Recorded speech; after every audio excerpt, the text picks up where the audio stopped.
limitations on the number of people that may gather in one place. This meeting of the Board of Library Trustees will be conducted via remote participation to the greatest extent possible. No in-person attendance of members of this public will be permitted, but every effort will be made to ensure that the public can adequately access the proceedings in real time via technological means. Alternative public access to this meeting shall be provided by the following manner. The meeting will be televised via Peabody Public Access Television. 2, real-time public comment during the meeting can be addressed to the Board of Library Trustees utilizing the Zoom virtual meeting software for remote access. This application will allow users to view the meeting and make a comment or question to the chair via the audio option. And then we have the Zoom link and telephone numbers here on how to get into the meeting. So I have the agenda here for the Peabody Institute Library. And I'd like to have a, let's see. Kate, we don't have an approval of agenda over here. Should we have that on this agenda going forward? I don't think we ever have before. Okay. All right, I'm just thinking about that, but so let's follow the agenda here that's been publicized. So can I have a call to order, please? And a roll call. Rick Shruhan. Here. Stephanie Dallaire. Peter Bakula. Here. Fran Gallucci. Present. Morgan Yo. Kate O'Brien. Here. Ann Quinn. Present. Don McAllister. Here. Stephanie Najjar. Present. And Tom Pappas. Present. Thank you, Catherine. Thank you. Number 2, approval of the minutes of the previous meeting, May 3rd, 2021. I make a motion to accept. Thank you, Stephanie, and thank you for the second, Fran. Let's take a minute to read them over and have discussion. Ian has her hand raised. Thank you. I don't see Ann with her hand raised. I wonder why, but thank you. Point that out if somebody's got their hand raised. I don't. Raised.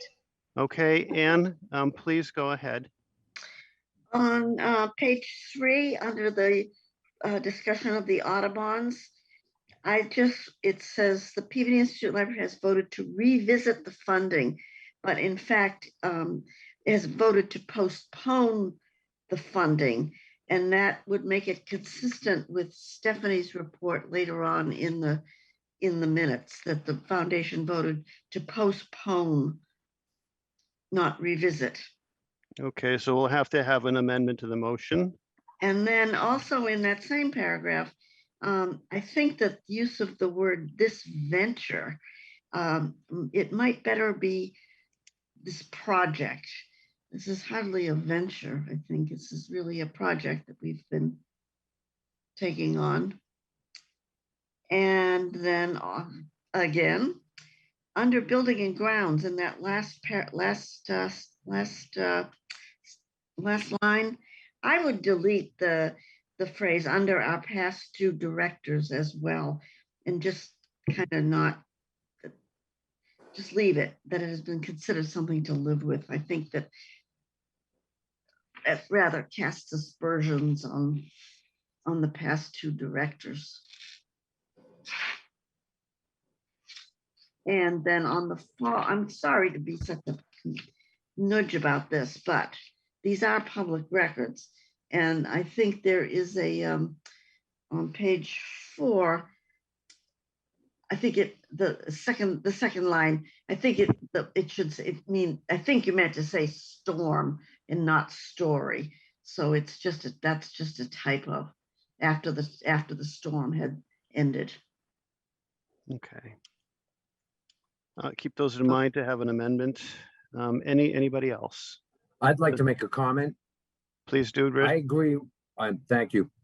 I agree with Ann. I think we should delete that last sentence under the 2 past directors. I think she has a valid point. Thank you. Thank you, Rick. Anybody else? Okay. Those are my comments for the All moment. right. Well, thank you for those, Ann. Any further discussions? Okay, can I have an amended motion Motion to accept the amended minutes? and second? Second, Minutes, yeah. Thank you, Don. And Catherine, did you get the capture those amendments? Yes, thank you. Thank you. All right, all in favor? Aye. Aye. Aye. Any opposed? Okay, the ayes have it. The motion carries unanimously. Thank you. Receipt of communication. Kate, have we had any communications? Nope, nothing. Okay, no communications. And Kate, you're on Director Merlin's report. Getting ready. Okay. Well, to start off, I realize at the top of my director's reports is May 2021. It should say June. So off to a great start. Sorry about that. Okay. Director's report to the Board of Trustees, June 2021. Staffing. Senior local history librarian Catherine Badal and senior children's librarian Allison Bridgewater began in May and have jumped directly into working with the public and planning future projects. And 5 aides who were laid off last year returned this week, and a 6th aide is being hired this week. It is incredibly heartening to see both new and familiar faces who are excited to help the library rebuild and reopen. Reopening. In accordance with Governor Baker's lifting of mask rules and capacity limitations, and in collaboration with the City and Health Department, the main library is now fully open to all patrons, and masks are not required but are strongly encouraged. We have left up all dividers for the time being and plan on keeping all hand sanitizer and wipes dispensers available. Our collections are open for browsing and limited study tables are available. We will begin outdoor programming this month and will return to indoor programming and meeting rooms later this summer and fall. On Monday, June 14th, thanks to our recent hiring, the branches will reopen on a limited schedule and hours will expand at the main library. The branches will be enabled as hold pickup locations on Monday. So hours through the end of June and probably most of July are: South Branch is open Mondays from 9 to 5, Tuesdays from 1 to 9, and then alternating Saturdays from 9 to 1, and the start date is there. And then the West Branch is open Wednesdays from 9 to 5, Thursdays 1 to 9, and all their other Saturdays from 9 to 1. And the main library is now open Mondays and Wednesdays from 9 a.m. to 9 p.m., Tuesdays and Thursdays from 9 to 5, and Saturdays from 9 to 5. Any additional hiring done this summer will be focused on reopening the branches to their full weekdays, followed by adding evenings at the main, evenings at the branches, Fridays at the main, and then Sundays at the main after Labor Day. Budget. I've provided you with the current budget. Nothing is of concern. You can see that our outside services budget line is overspent due to our elevator and HVAC issues earlier in the year. But as other lines are underspent, funds are easily shifted around. President Pappas and I had a very optimistic budget meeting with the mayor and are fully confident that our FY22 budget will allow us to hire enough staff to reopen to our pre-pandemic services by Labor Day, and will also allow us to reach the full MBLC funding requirements. The city's budget meetings are scheduled to begin next Tuesday, the 15th, and I will send you the budget information as soon as it's available. And then regarding the outside services budget line, in FY19, I believe the custodian salaries were removed from our budget and put in the facilities department at the same time that we were brought under the city's facility department as a whole. Beginning in FY22, the city facilities department will now pay for HVAC and elevator services, leaving us with a smaller but easier to handle outside services budget. As soon as I know how these funds will even out, the MBLC will adjust our funds requirement to take this into account so that our MARTs, the requirement from the state, will reflect funds being transferred, not eliminated. So we won't be penalized for that. And that's a good thing. Programs and initiatives, it's great to actually talk about those again. Thanks largely to the tireless work from our senior teen librarian, Joanna Correa, who has kept the lines of communication open throughout the pandemic with the school department. The library has contributed new summer reading lists for grades K through 12. Joanna has redone the entire middle school summer reading list, worked with the high school librarian to adjust the high school summer reading list, and as one of her last efforts as the children's librarian, Assistant Director Hayden redesigned the K through 5 summer reading list. Both librarians designed their lists with a focus on accessibility to patrons, including direct links to the library catalog and ensuring copies are on hand in Peabody, and tips on using the library catalog, own voice as authors, diverse characters, and engrossing storytelling. The school's responses have been enthusiastic, and the new lists are being distributed to the students before school ends. The free summer lunch program will also return this summer in a slightly different format. On Tuesdays from 12 to 1, kids of all ages, regardless of need, will be able to pick up a full week's worth of free lunches provided by Citizens in Haven from Hunger, and children's and teen staff will offer outdoor programming. The Peabody Health Department will also provide information about the efficacy and safety of vaccinations. This program will begin the week of June 21st and then the week of August 26th. Senior teen librarian Joanna Correa is also partnering with Citizens In at their other lunch distribution sites to bring pop-up libraries out into the city and to sign both kids and adults up for library cards on the spot. This will continue around the city throughout the summer. And speaking of library cards, now that the library is reopened to the public, hiring staff and offering even more in-person and digital services to its patrons, we want to ensure that as many of our community members as possible are able to access and take advantage of all of our free resources. To that end, we'd like to start a library sign-up campaign this September, coinciding with Library Card Sign-Up Month, encouraging as many people as possible to sign up for or renew a lapsed library card. We would particularly like to encourage our city leaders and elected officials to be a part of this campaign. This is a great opportunity for our trustees to update their library cards, ensuring their information is correct, and to contact and encourage other elected officials throughout the city to do the same. It is important for adults and family units to model having and using a library card to encourage our youngest community members to become lifelong readers, learners, and productive citizens. So we would like to encourage caregivers who do not yet have a library card to sign up, even if their children are to use their library cards. There's also a great opportunity for our city leaders to show their support for the library and to lead by example, encouraging other Peabody community members to take advantage of the wide array of resources the library provides at no cost, but that have great value. We would love to do a mailing and social media campaign that outlines the benefits of a library card and encourages people to sign up for a card or update their information if it's been a while. We would also like to invite our community members to post pictures of themselves with their current or new library card so that we can share these images on social media. This is a great opportunity for city leaders to gain extra publicity and demonstrate their support to the library and their community. We would like to run this campaign for a full month from September 6th through October 6th. I would love a commitment from all of the trustees to show their library love and pose with their library cards. I will be contacting you later this summer as this campaign will begin before our next meeting. Policy. So we'll discuss this, Tom, I assume, in new business. But basically the Peabody Institute Library has suspended overdue fines of its material since closing our doors in March 2020.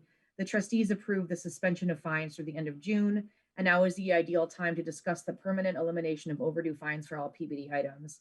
Fines would still be collected for lost and damaged items. And then please refer to the included elimination of overdue fines proposals for more information. We can go over that later in new business, Tom, if that sounds good. That sounds great. Almost done. Audubons. If our FY22 budget is finalized at a level that guarantees us MBLC certification, I propose that the board discuss the restarting of this process at our September meeting. And then building and grounds. The South Branch air conditioners and water heaters have been replaced thanks to the city facilities department. The cleaned out main library downspouts are working correctly. And I will work on a larger project later this summer to fix, clean, and reconnect the remaining downspouts. I will also finally be scheduling a walkthrough with Trustee Pappas, Trustee Shuhan, Assistant Director Hayden, and Custodian Sean Meager this month to determine any more necessary repairs or project for this summer. And then finally, with the guidance of the City Purchasing Department, proposals for a basic landscaping at all 3 locations have been sent to 5 local landscaping companies. The bids are due back to City Hall by the end of the month and encompass a spring/summer, because it's June, cleanup and a fall cleanup for this year, renewable every year. I plan on allocating state funds to our landscaping needs every year as our staff is not able to keep up with the cleanups, and I would love to give the Peabody Garden Club a clean slate every year for their beautiful landscaping. I feel that annual investment in our landscaping is a good use of our state aid funds as it sets the tone for each patron entering the library and brings pride to our staff and city. The end. Thank you. I have a question for you regarding pictures. I had received my notice on updating my library card, and I did. But how are we going to take a picture? What do we have to do? Just take a selfie of you holding up your library card and email it to us, and we will. Okay. All right. Thank you. Can I speak? Please do. Thank you, Fran. So I love the idea of the library card picture to show our support. I absolutely adore library cards and always have. I also can't remember if I, I don't know if the word is reported or spoke about that the garden club is planning to plant and do whatever cleanup or whatever on the main and the west. And we're waiting for somebody on the south. But you can definitely know that this year we will be at the main branch, Thank you. planting, whatever needs to be done. Thank you. I think Thank the you. goal of this is that every year we will have, in May, the landscaping company come and do the cleanup and the raking and everything and all that big stuff for you. Yep. So then you can come in and do the fun stuff. Perfect. And that's the goal. And we started a little bit late this year, obviously. So at this point, it'll be kind of a cleanup a little bit later this summer. But hopefully they can do a lot of weeding and stuff too, and just kind of general cleanup, and then a fall cleanup as well. And then it'll be a renewable yearly contract. So then they'll just come every May and every November to do it yearly. So do you know are they going to like trim some of the bushes? Yeah. It's pruning and it's cleaning up and it's trimming back some trees. Perfect. Yeah, and it's dealing with all the berms and the main library. There's a bunch of raised bed gardens that are never really touched because they're kind of hard to get to. They're going to do all that. It's going to be pretty thorough this year, I think, because it's kind of late in the season, and there's a lot that is really hard to get to. So you can let me know when that's done, and then we Absolutely. can come in. Okay. Yeah, it might be a little bit later because again, the bids aren't due to the city That's until fine, December, but the it'll happen. lady's not going anywhere. Okay, thank you. All right. Any other questions for Director Merlin? Hi, Stephanie. Go ahead. All right, just a quick story. When Joanna Carrera was at the Higgins Middle School the other day, last week, one of our students came down to the main office holding 2 books and a library card and asked if she could call her father.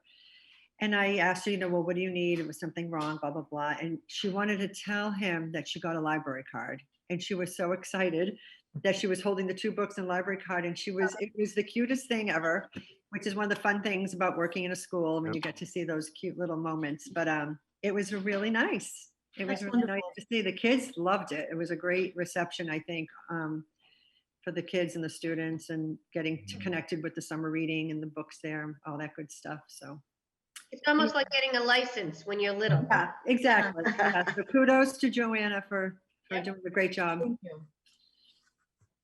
Thank you, Stephanie. Rick? I just want to make a comment. I don't know if you can see it, but I got a key fob new library card. Highly recommended. Okay, that's neat. What is Thank that you. for? To get into the building? Tom? You're on mute, Rick. Mute, Rick is unmute. To check out books instead of a library card, it goes on your keys. very neat. Oh, a key. I'm sorry, I misunderstood what you, I Okay. thought it was a. Yeah. scanner. Thanks for sharing that, Rick.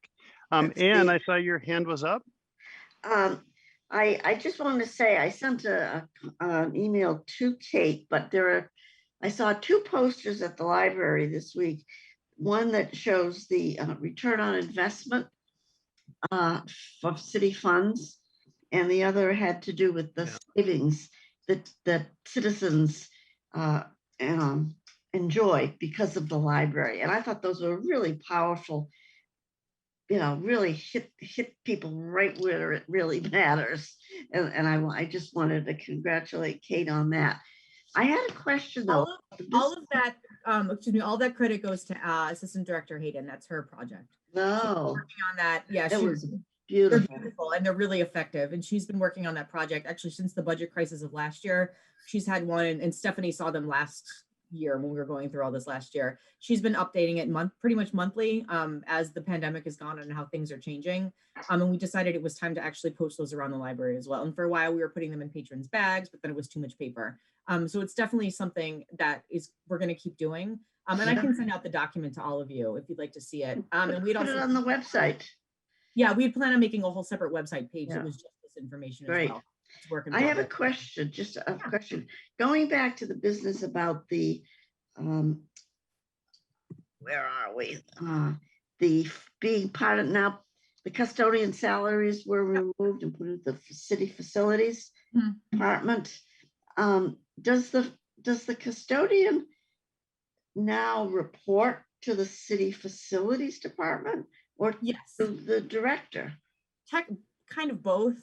It's not officially, he does report, his official boss is a city facilities director.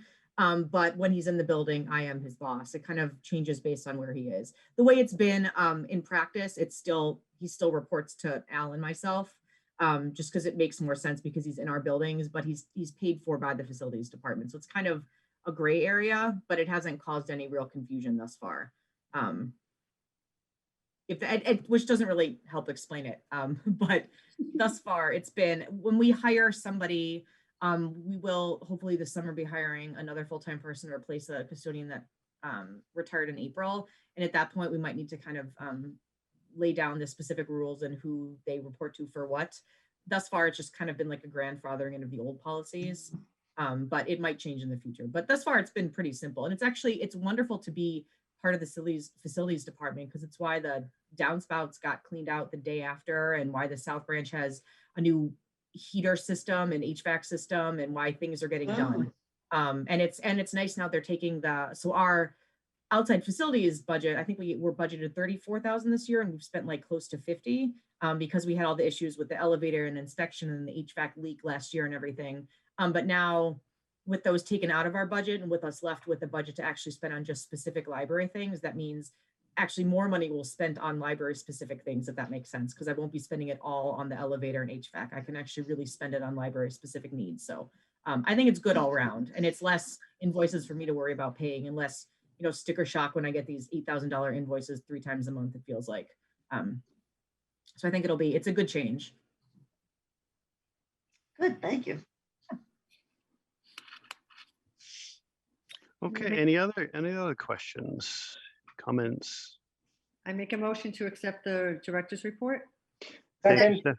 And thank you, Don, for that second, and Stephanie for that motion. And any discussion? Okay, all in favor? Aye. Any opposed?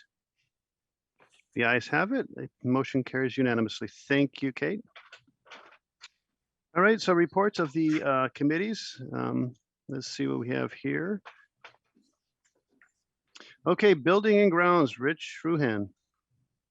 I have nothing further beyond the director's report. Okay. Thank you, Rick. Audubon, Prince, and? Nothing, things are on hold until the budget is settled, and we'll take it up in the fall. Okay, The personnel. pursuit of the restoration project. Thank you, Ann. Personnel, Don McAllister. Nothing else beyond the director's report. Policy and Procedures, Kate O'Brien.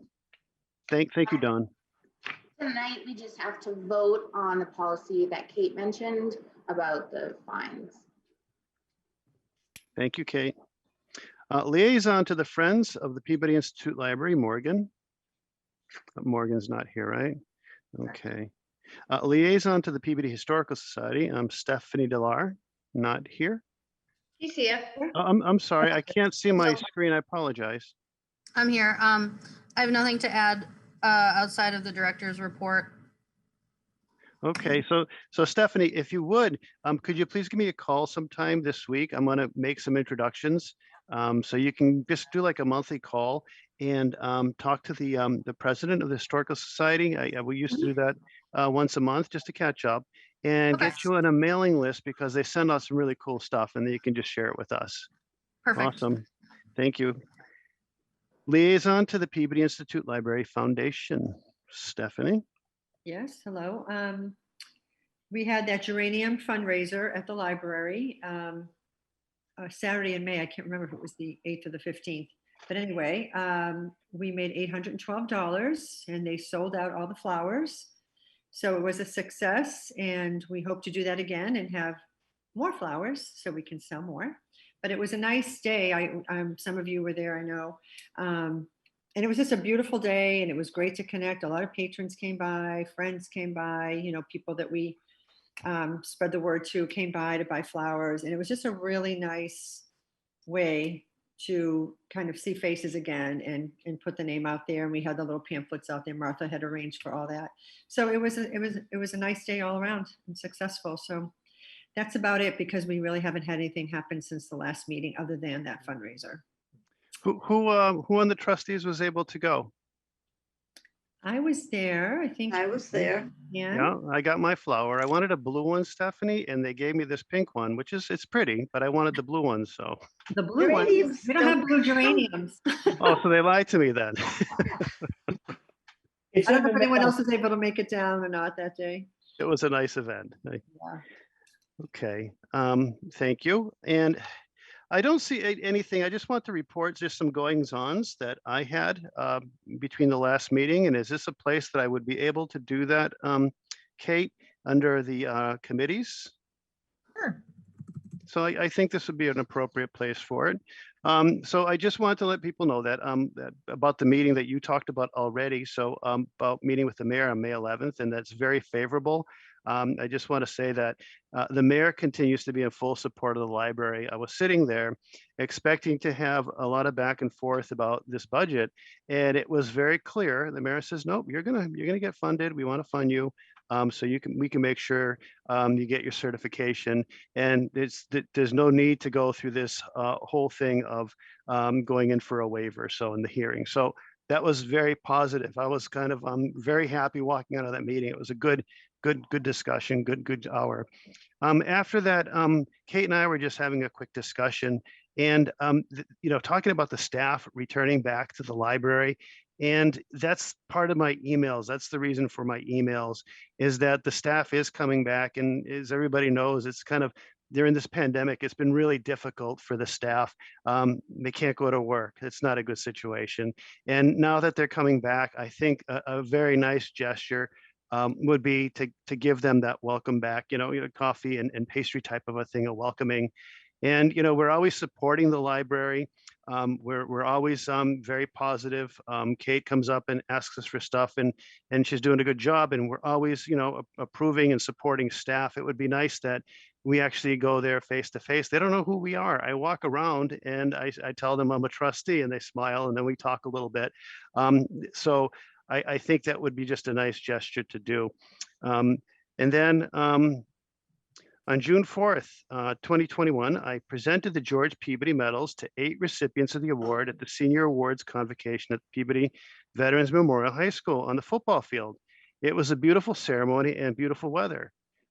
So everybody knows the trustees and the library have the medal ceremony every year in the Sutton Room, and state and city officials and family attend to witness the recipients receive the George Peabody Medal Award.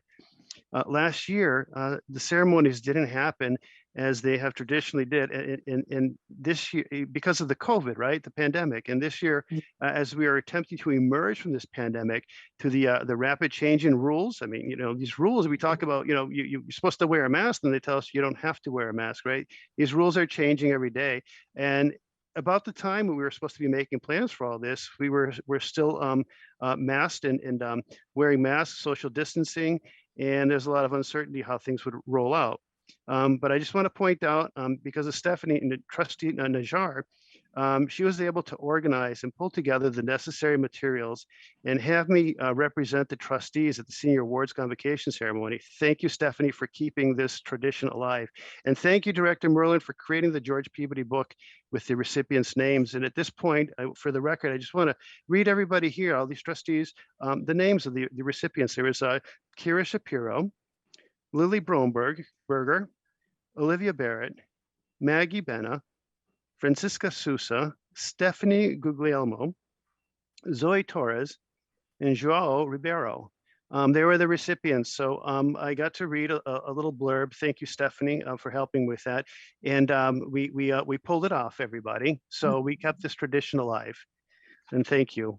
I also, while I was sitting up on stage with Dr. Chris Lord, we were having a conversation, and it's funny that I think I heard Joanna's name twice tonight.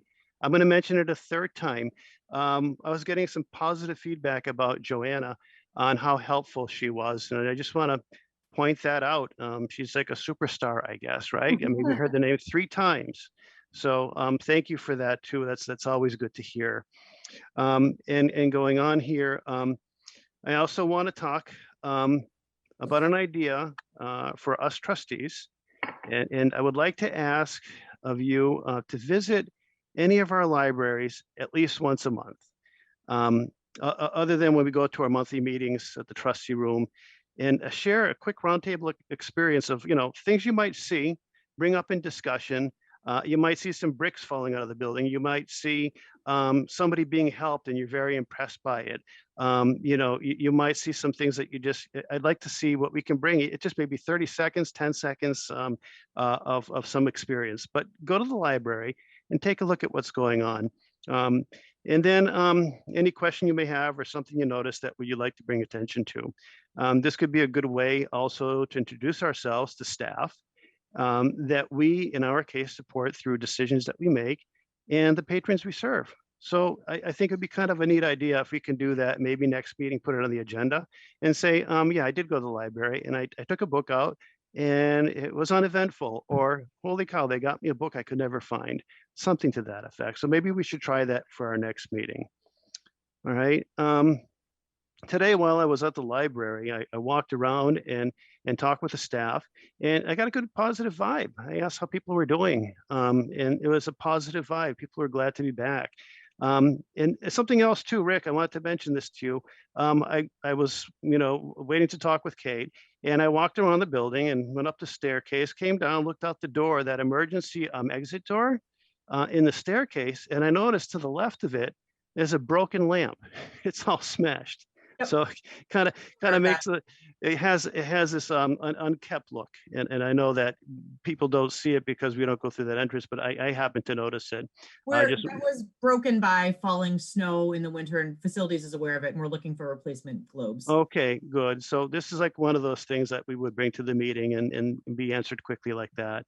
And the other thing I noticed too, which was kind of neat, is read the story as you walk. The signs on the sidewalk there, that was a really creative idea. That was very nice, made the grounds look good.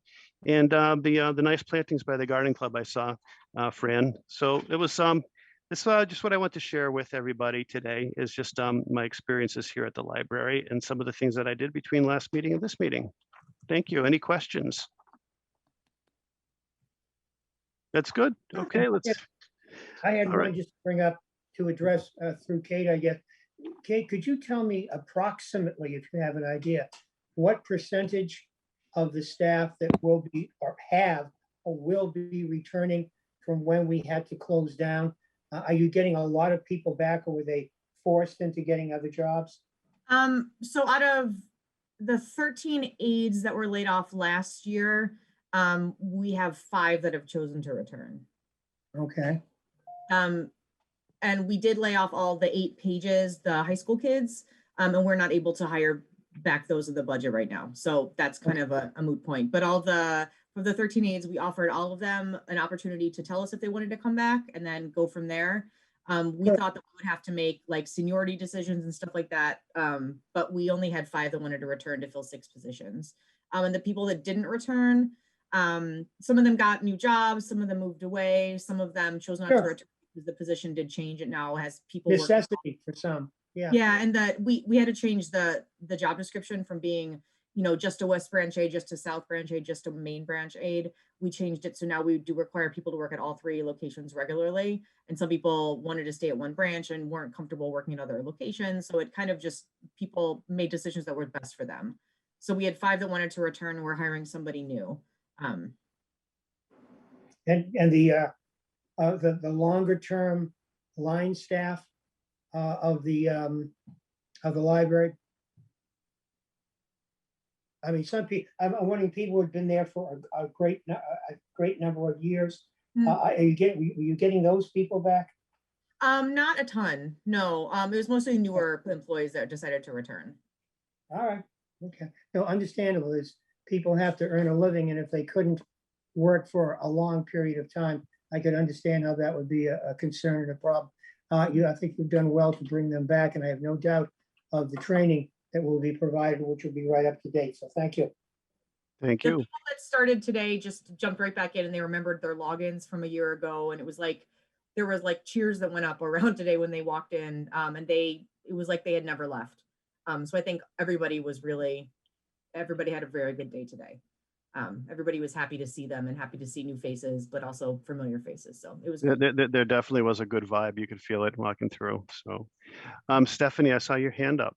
So Kate, it's probably obvious, but all these hires, and I don't know about any hires to come, are all from the FY21 budget, correct? Correct. So the money that was transferred, I think it was 75,000 and you remember this, Stephanie, there was Yeah. 75,000 in staffing that was transferred to the FY21 budget Okay. that was able to afford a full year worth of a senior children's librarian and 6 aides. Right. In reality, we're paying about a month of all the, like a 12th, we're spending about a 12th of that money because of the, Right. the delay in getting everybody hired.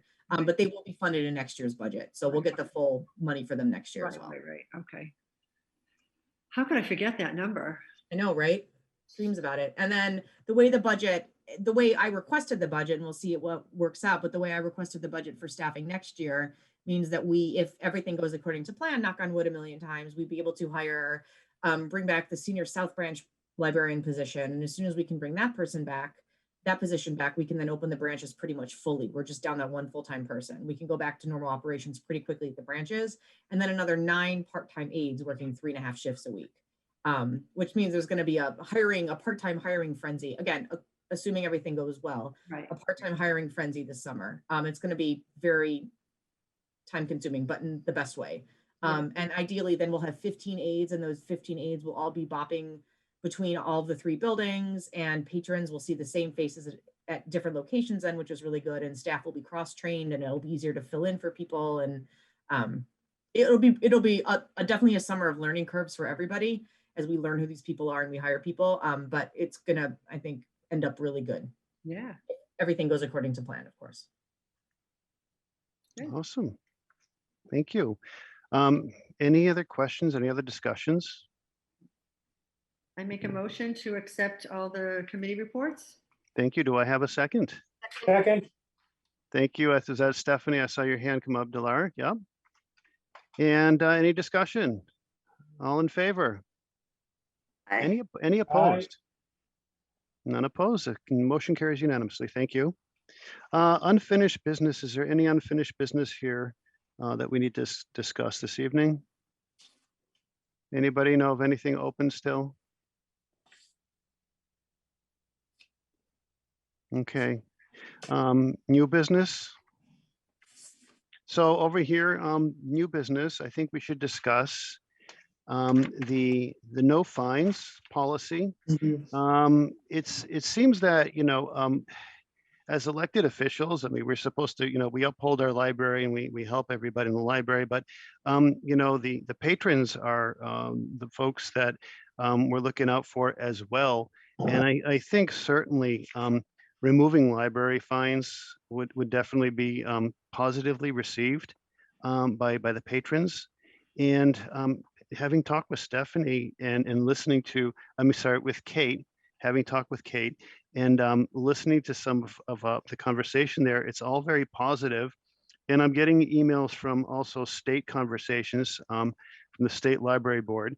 And I'm seeing that many libraries are doing this. They're just getting rid of the fines. And one of my concerns that I had, initial concerns was, well, if you don't fine people, they'll never return the books. And Kate right away said, in 6 weeks, we send a bill for the book, reminding them that it needs to be replaced. The books don't walk away and the materials don't walk away. So the fines aren't like a deterrent to keep things from walking away. So that's not an issue. And then the second concern I had was that there's something like $6,000 of fines, I think, that we collect a year. But compared to the money that we're getting from the state, that's not really a huge number. And that's easily offset by state funding. And the benefit of not having to administer collecting fines, and also the benefit people get for, they forgot their book for 2 weeks and they finally get to the library, it really shouldn't be a big deal. So I think that everything here it's all good. Nobody likes to be fined or get a fee for having a late book. It's just kind of a pain in the neck. It's not a lot of money, but I think that this policy, looking at it, is good for the library. So policies and procedure, Kate, you wanted to discuss this and talk about the real details behind it? or not, Kate O'Brien? Uh, Kate O'Brien? Or is it Kate Merlin? I'm sorry. Sorry, no, it's okay. Okay, Kate Merlin can speak to it okay, all right. further. Kate, please go ahead. So the timing of this, I think, is kind of ideal. We have been, like, I think every other Noble library other than Salem, sort of, we have been suspending overdue fines, not fees for lost or damaged books. We still charge people for things that they lose or misplace or don't return ever, and we will still continue to do that.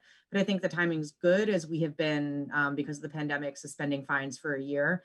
And the policy that you guys voted on goes through the end of June, so it's kind of perfect timing.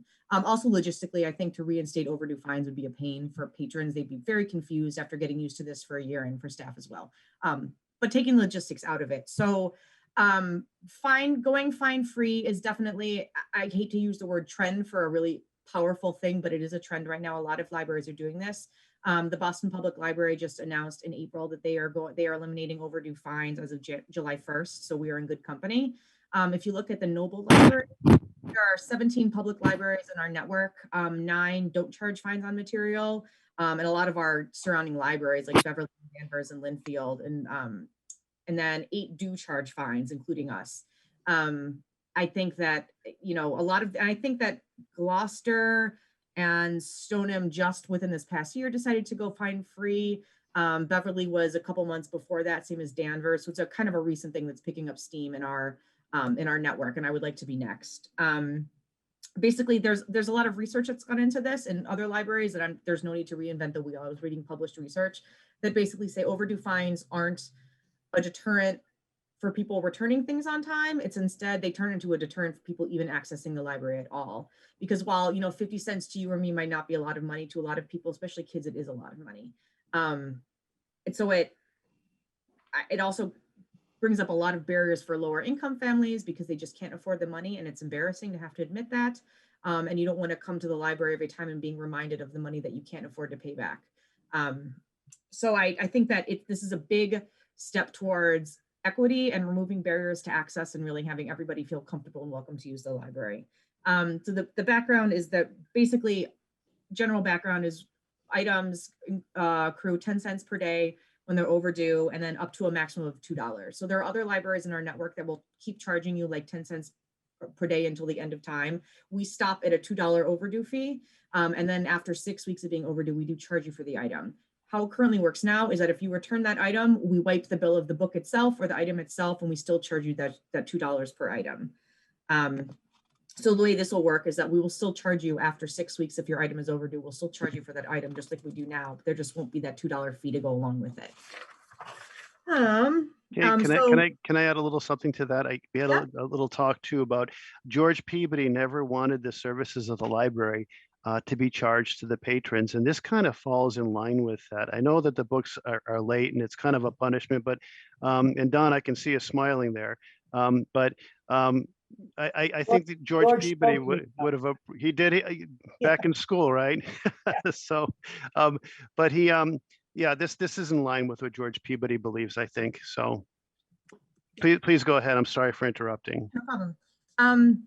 So basically, on average, every year we bring in about $6,000 to $7,000 in overdue fines. That does not include paying for lost items. That does not include paying for other libraries' fines.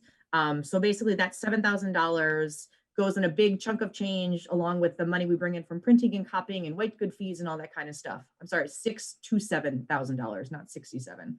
Sorry. So we'll say 7,000. That every year, along with the money we bring in for other costs, goes into the city's revolving fund. And then that $7,000 in fines is basically credited towards our books and materials budget from the city, basically. Yep, Rick?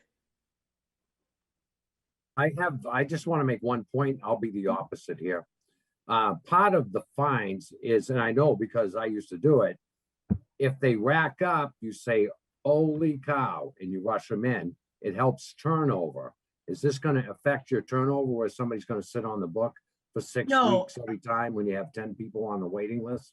No, we are part of a large enough, actually, it says further down in here, but So wait times in Noble, our library network, over the past couple years have been getting really, really, really fast, not including the last year.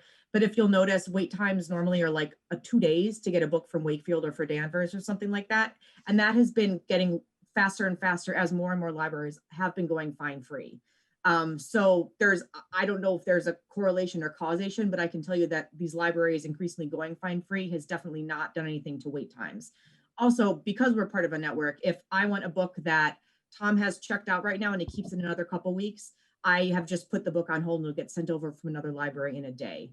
I don't think it's going to have any effect on wait times at all. Okay, thank you. Then I'm satisfied. Sure, thank you.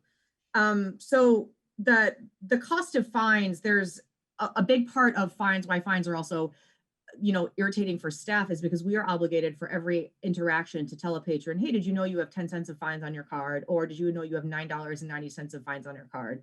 And it becomes kind of a weird public shaming thing then, and some people pay it, and some people get very uncomfortable because they can't afford it, because they didn't know that. It never really leads to a positive interaction, unfortunately.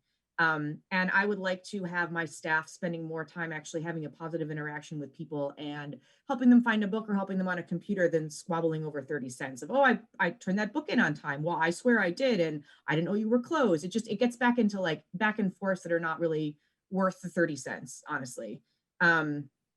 So I think there are a ton of benefits to eliminating overdue fines.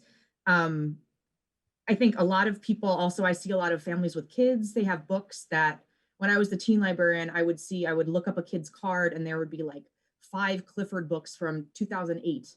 I'm dating myself, this is back in 2014, but there would be 5 books from like 6 or 7 years ago still sitting on a kid's card that they didn't bring back because they moved from their mom's house to their dad's house and they lost them in transit or something like that. But they still have the books, but they're embarrassed to bring them back because it's embarrassing to say, I've been sitting on these books for 5 years. If a kid has lost a book, they've lost a book, but some people do sit on these long overdue books for a while just because of the embarrassment. And they don't realize that when they return a book after it's been lost for so long, we do not still charge them. Some people also think that once they've had a book out for a certain amount of time, they're still going to get charged for the whole thing, so they might as well keep it. We want to make it clear that, like, if you've had the book for a long time, bring it back. It's like it never happened. We're not going to still charge you for a book just because you've had it for a long time. We just want we want you here and we want the books back. That's all we care about at this point, not making 30 cents off of you. I think also if we make sure everybody knows that we're doing this, we're going to get a lot more of new library cards as people feel welcome in the library, or renewed or re-up library cards, especially for low-income individuals and families. Again, a lot of kids and youth don't really get to dictate when their books are returned because the parents are really in charge. The kid has a card, which of course I love the kids have cards, but in the end, it's the parent that decides when they come to the library. And a lot of kids really get dinged and their cards get blocked because they can't return the book on time. And then they have to pay $10 in fine. And you have a kid show up, wants to check out a book, there's $10 or $15 of overdue fines on their card that they weren't really responsible for, because a 5-year-old is not responsible for that, but they're blocked because of something that their parent did. Again, a majority of daily interactions are just uncomfortable when it comes to fines. We talked about the hold times, and then it honestly is a huge goodwill gesture by the library. Libraries that go fine free, it is a big goodwill gesture of inclusivity and welcomeness to the entire community. Does anybody have a question of any of those benefits thus far? Anne?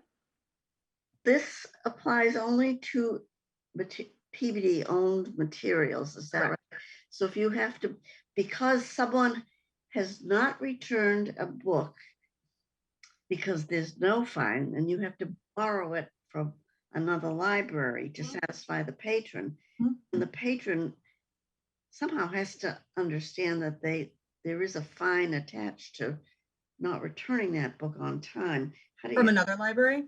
yeah. How do you? Yeah, patrons, during the summer when we know that there were libraries that were still charging fines during the pandemic, we definitely had a lot of kind of learning curve conversations with staff and patrons, like, oh, actually, sorry, this library is charging fines. Patrons don't seem to be upset by that. They seem to be a little confused in the moment and then understand each library has its own policy. I don't see that causing any super big issues. There are some libraries that charge very high fines that we already kind of warn patrons about anyway, for DVDs especially. And patrons are pretty receptive to that and understand. And so I think it's just a matter of explaining to people, and, you know, it's definitely something that our staff can do. We can remind people as they're checking out holds, you know, this is from, this is, you know, we can't go through every book and say yes, no, no, yes, yes, because we don't have the time, but we can definitely remind patrons to do their own due diligence and just double check. So that's a good idea. And I just have another question about the we'll lose that $7,000 credit to our book account from the city. And you say it can be offset by funneling that money from state aid funding, but then doesn't that affect state aid? No, it's a total bonus. So we get our budget. It's a total bonus, basically, those overdue funds for us. So we get our budget for books and materials next year will be ideally, what I requested is $210,000, a little bit less than we had this year.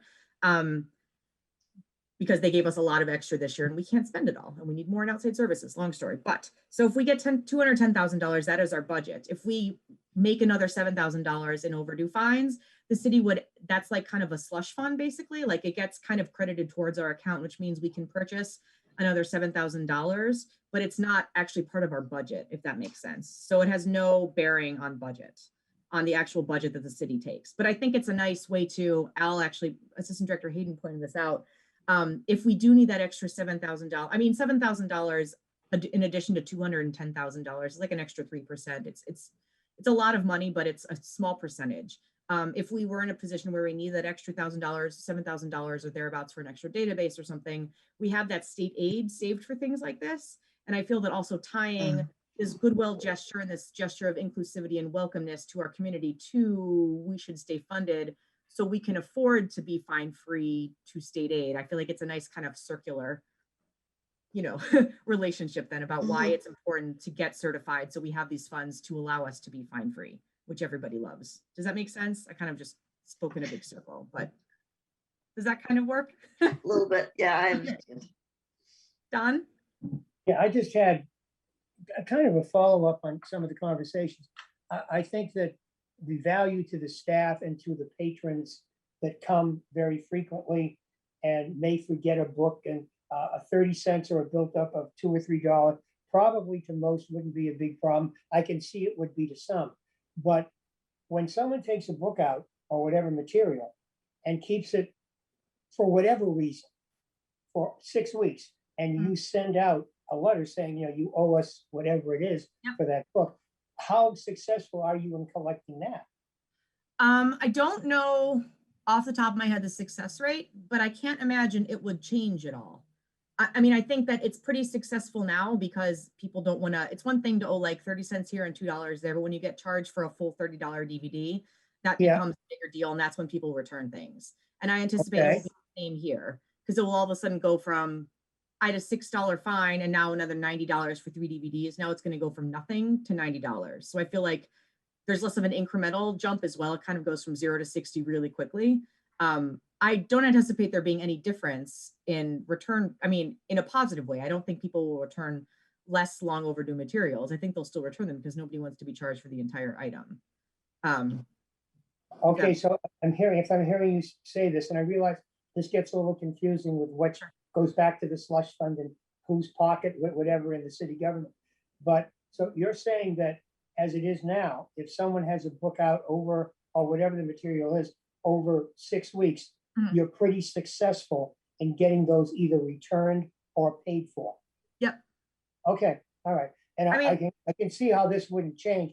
I was just wanting to leave some teeth in the concept that, you know, you have to bring things back.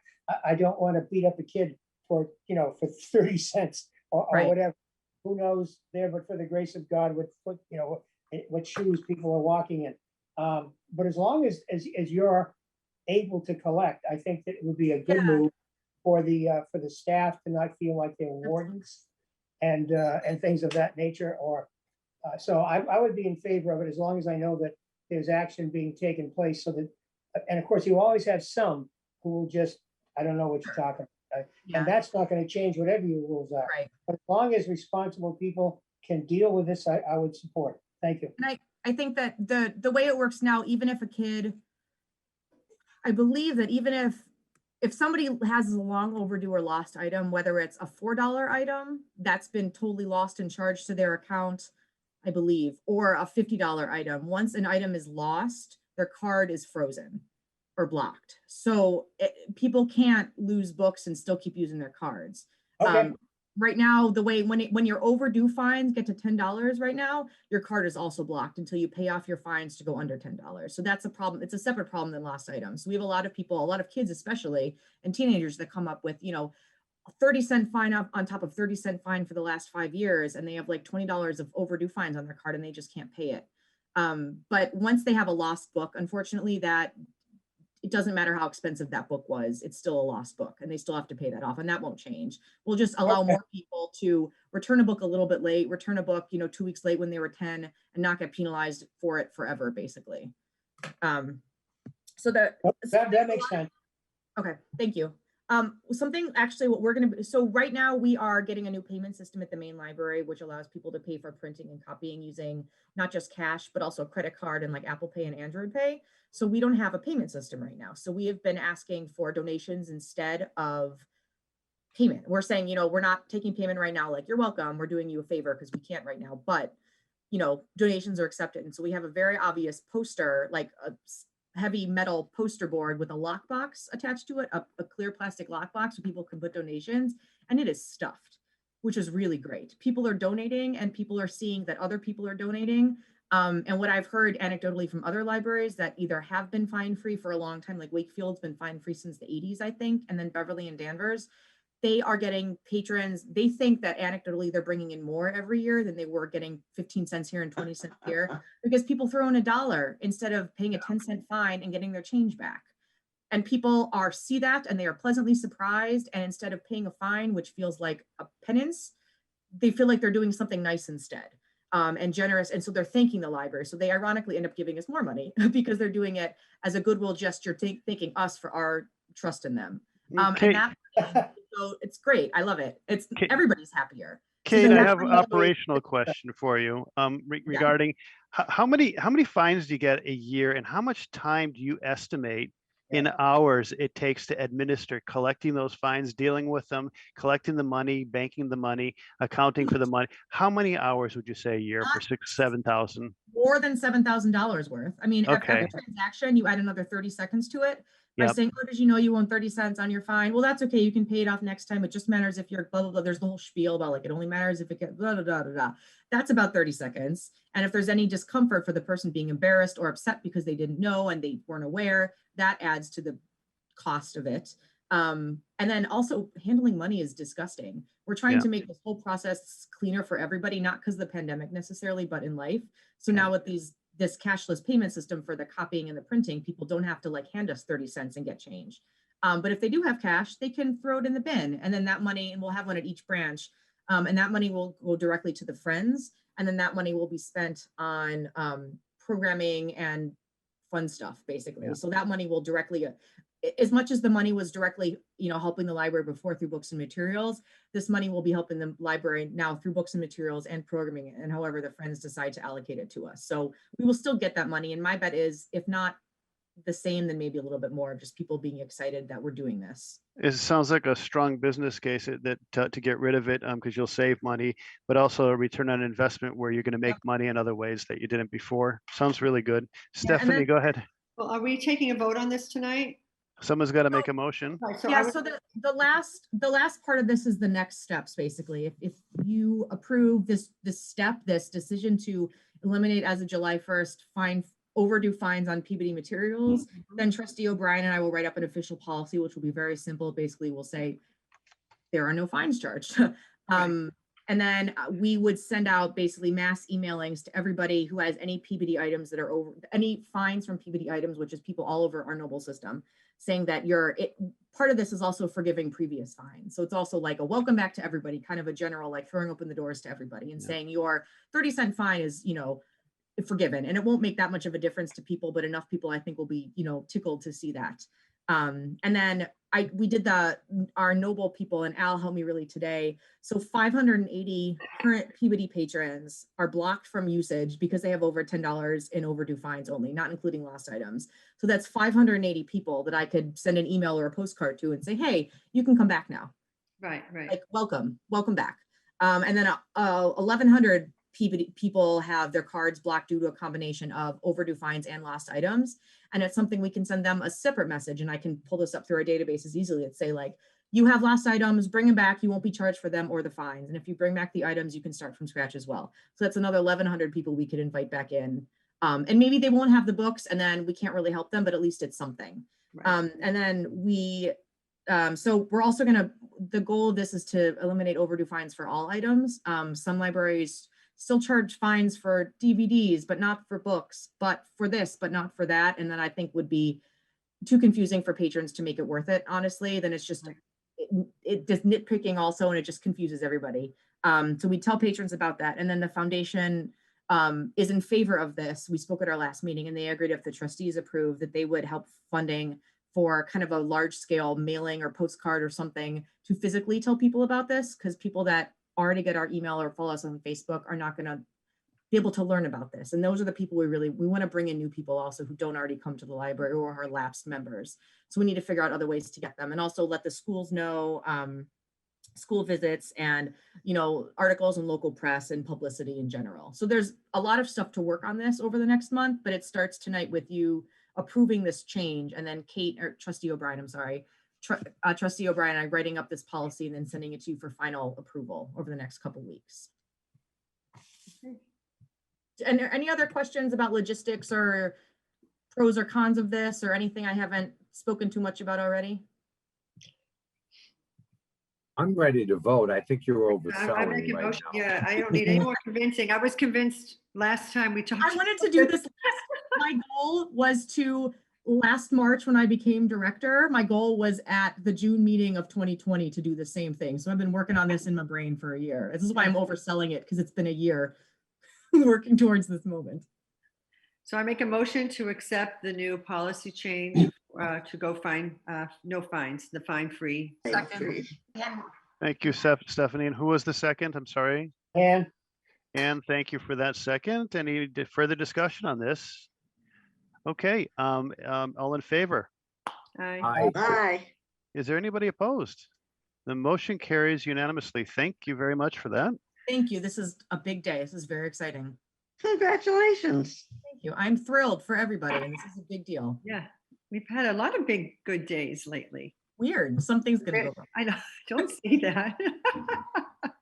This is exciting. This is a big deal. My staff will be thrilled to stop having these conversations, and patrons are going to be delighted by all of this. I think patrons are going to be really happy to hear this, and really just so grateful for this. So I remember hearing about something like this on one of the Boston radio stations about the Boston Library. Yep. They're going to go fine free. And I'm like, well, it made pretty big news if you're hearing about it on the radio. Did you think about any ways to publicize that, to promote the library? Maybe a banner in the front of the main library, say we're fine free now, Oh or yeah, maybe that's something. a good idea. Ahead.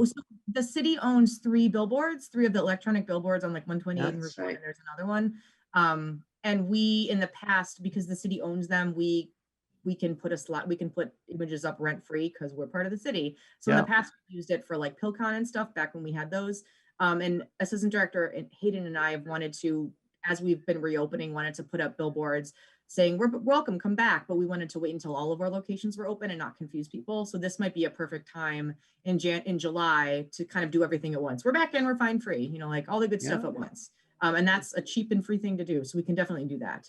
And we've been actually very good talking about hanging banners in front of the libraries anyway, just with the general, like, we're open, come in, and we can definitely add that to it. That's a good idea. Cool. Very cool. All right, that was new business, everybody. Anything else for new business? Okay, moving to resolution. Anything for resolution? Okay.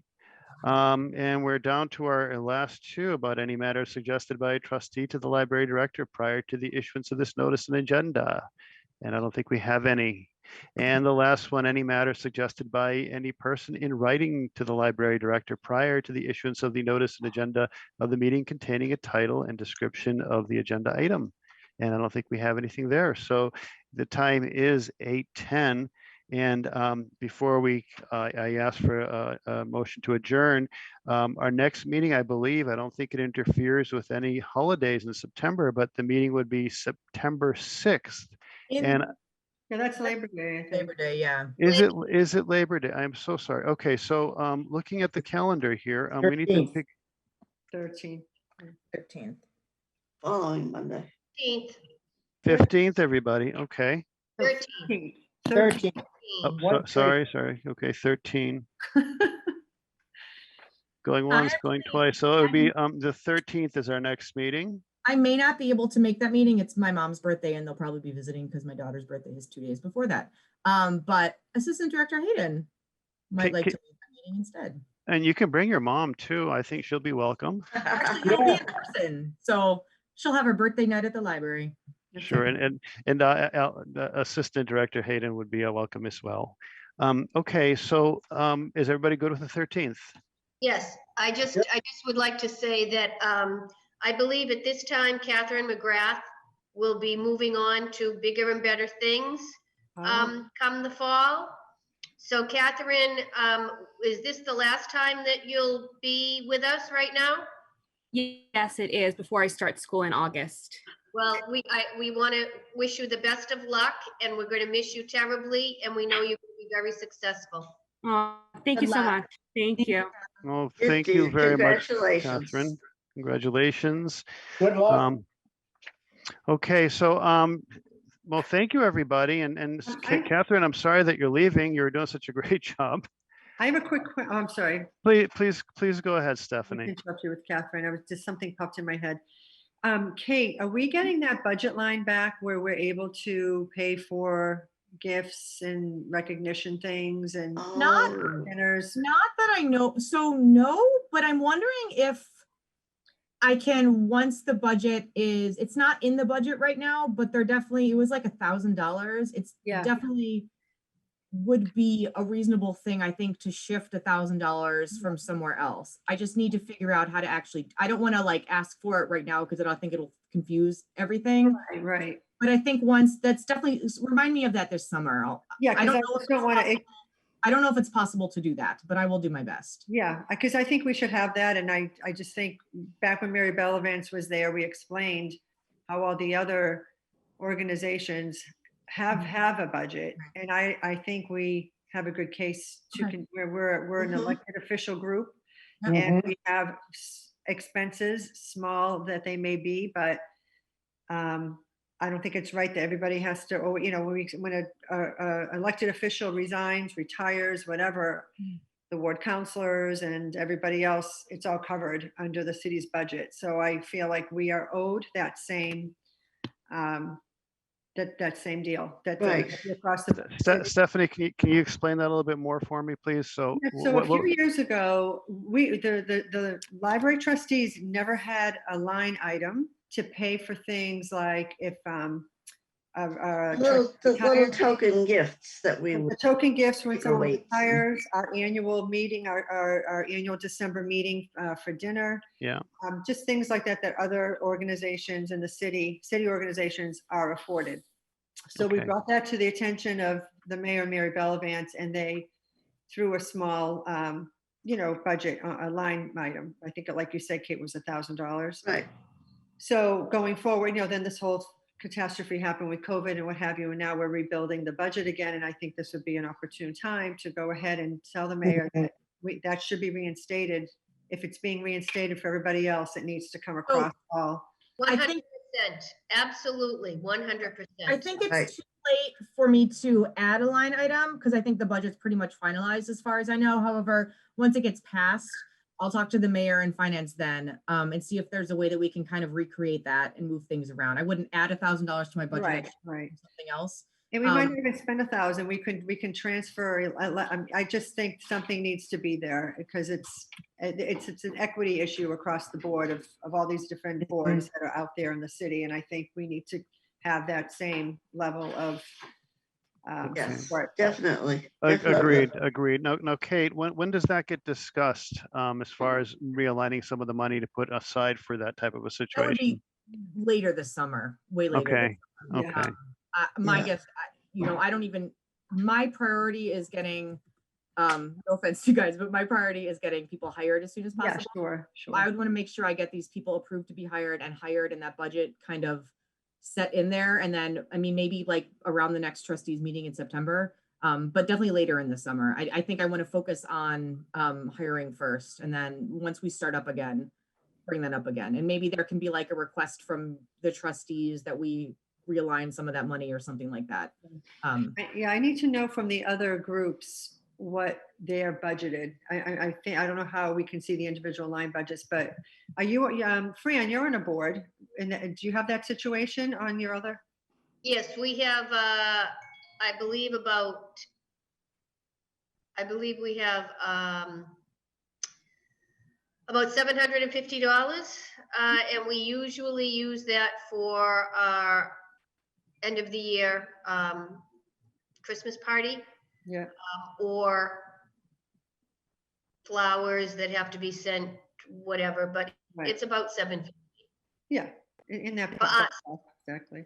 Which is a board of about this size. Mhm. Right. But then, We're not elected officials on the zoning board. We're just Appointed, yeah, yeah. yeah. And then we have the question of the Sunshine Fund, Which we, yeah, that. which just kind of floundering around. I don't know who has the checkbook for that. Fran does, yeah. Fran does. Oh, Fran, you do? Yeah. And that's, I just have cash. But that's kind of not official business, so. yeah, we can talk about that But- outside of the meeting at some point No, next I time. know, if but you'd like, yeah. when Fran raised the question about sending flowers and things, Yeah, You're right. Maybe it's a it conflict. comes because, out of their fund. Sure. Whereas when we do that, it comes out of the Sunshine Fund, which is all personal contribution. right. All right. It So, should- so We Kate should said think about sometime this. late this summer, the budget will be somehow put together.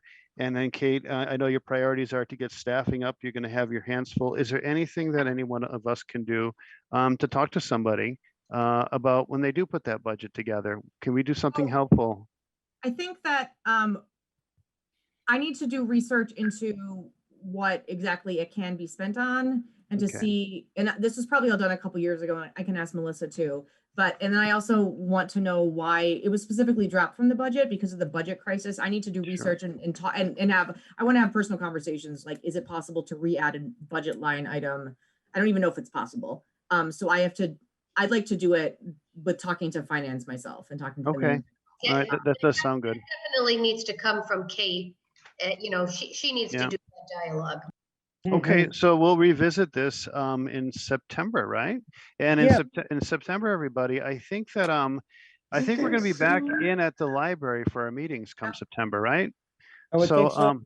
So prepare for that. I guess our next meeting date's September 13th, like we said, and it'll be on location at the main library. So, all right, everybody, anything else for this meeting? Just want to make sure I have the timing down. The reception we're talking about for the staff and everything is this Thursday, starting at 10 o'clock. 10 That's o'clock, main library, yes. Okay, and Kate, are you going to be around the library the next couple of days yourself? Yep. Okay, I'll drop in with some funds for that. And Thank you. I'll be able to come briefly. I have a medical appointment, not too much after, but I can come for a little bit of time at 10 o'clock. And I would strongly recommend it and hope that other trustees, their schedule, if permits, to drop in even for a few minutes. The staff's been through a lot, and these people that are coming on, and I think it'd be really nice to show some support from the board. Thank you, That's it. Don. Thank you, everybody.